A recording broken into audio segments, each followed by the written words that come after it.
CC టౌన్షిప్లో ఒకటి tiger వచ్చిందని కార్ల నుంచి ఒక వ్యక్తి ఫోటో తీసిండని అన్ని గ్రూప్లలో సర్క్యులేట్ అయింది. దాని గురించి విచారణ చేపట్టినాం.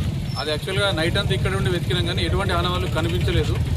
మన ఏరియాకి టైగర్ రాలేదు, సిసిసి టౌన్షిప్ ఏరియాకి టైగర్ రాలేదు. అది ఏఏలో క్రియేట్ చేసిన ఫోటో. ఆ క్రియేట్ చేసిన వ్యక్తి మనకు దొరికిండు. అతన్ని తీసుకొచ్చి ఇక్కడ స్టేట్మెంట్ పబ్లిక్ ముందే తీసుకున్నాం.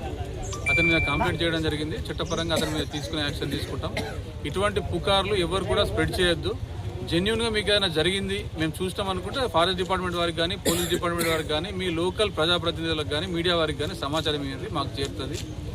అట్లా అని చెప్పి వాట్సాప్లలో గ్రూప్లలో అనవసరంగా ఫోటోలు, ఏఐ ఫోటోలు క్రియేట్ చేసి షేర్ చేయకండి. దీనివల్ల అనవసరంగా ప్రజలు భయభ్రాంతులకు గురవుతారు. దానివల్ల వచ్చేదేం లేదు, అనవసరమైన కేసులు తప్ప ఏం రాదండి. అదొకసారి మీకు మీడియా తరఫున చెప్తున్నాను. కేసు అవుతుంది, ఫారెస్ట్ కేసు కాదు.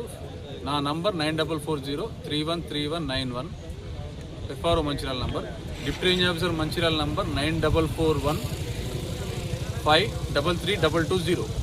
ఈ 2 నంబర్లలో ఏ నంబర్కైనా కాల్ చేయండి. ఎనీ టైం ఎప్పుడైనా రెస్పాండ్ అవుతాం.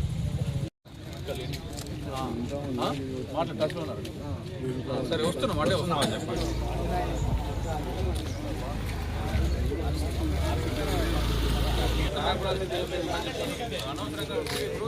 పరిస్థితి ఎట్లుందంటే అది